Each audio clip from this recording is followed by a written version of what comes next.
he had this goatee here, and he was just smiling at me like this the entire time. What did Jesus and the Jews look like? This is a reconstruction of the supernatural shroud of Turin. The people that believe that it's real believe that when he was resurrected, some kind of ultraviolet radiation, some kind of burst made that image. That's because that image has never been on any other shroud. People get buried in shrouds all the time. There's never an image like that. Particle physicists, nuclear engineers, they all studied it. No one knows how they did it. Right. No one knows how they made it. There's no paint. There's no dye. So the image of it is bizarre because the image of it, you really only see Jesus when it's a negative of it. Mm-hmm. And they don't know how that image was put on there. It wasn't stained. It wasn't burned on there. They don't know what caused it. Just go back to the negative ones. The one that you just had. The one down. Right, yeah, that one, please. That's weird as fuck to me, man. That's weird as fuck that it didn't...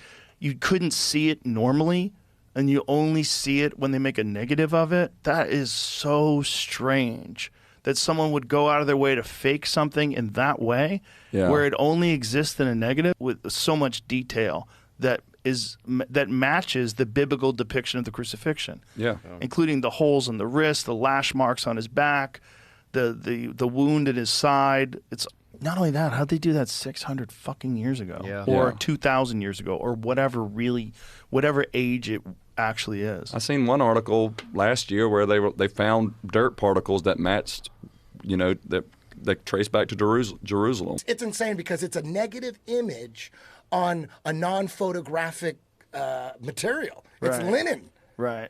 And then it turns out, like if you look at it with the naked eye, it's white, and then you see the image of the face is kind of like yellow. You can barely see it. But in like 1898, some photographer took a picture of it and then looked at the negative, and then all of a sudden in the negative, the whole body appears, front and back, because he was buried like with a. You see the images, Jamie? He was buried with the sheet under him, and it went around his head.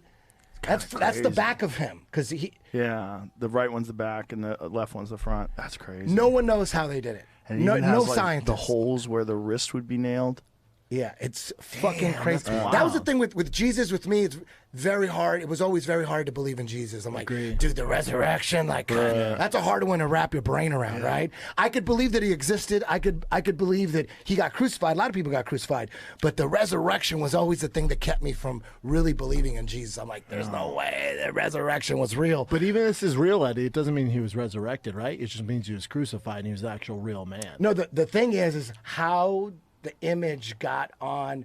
The people that believe that it's real believe that when he was resurrected, some kind of ultraviolet radiation, some kind of burst made that image. That's because that image has never been on any other shroud. People get buried in shrouds all the time. There's never an image like that. Pretty crazy.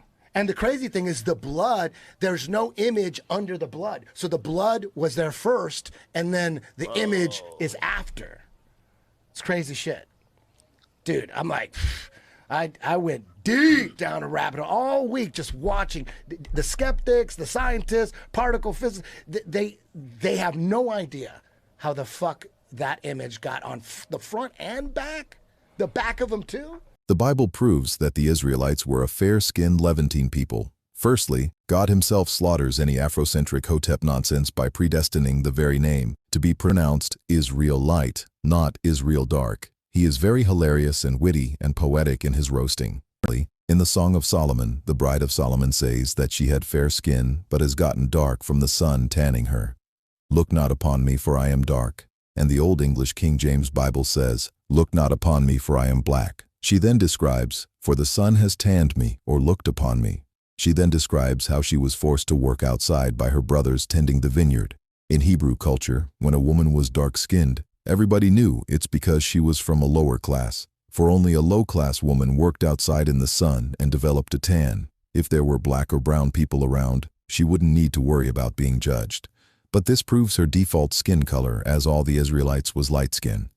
God by his Holy Spirit does reassure black believers though, because she does say, I am black and beautiful, or I am black but beautiful, implying that it's not that dark skin is ugly in itself. She was merely self-conscious of the cultural implications. Many anti-Semitic depictions of Jews actually come somewhat close.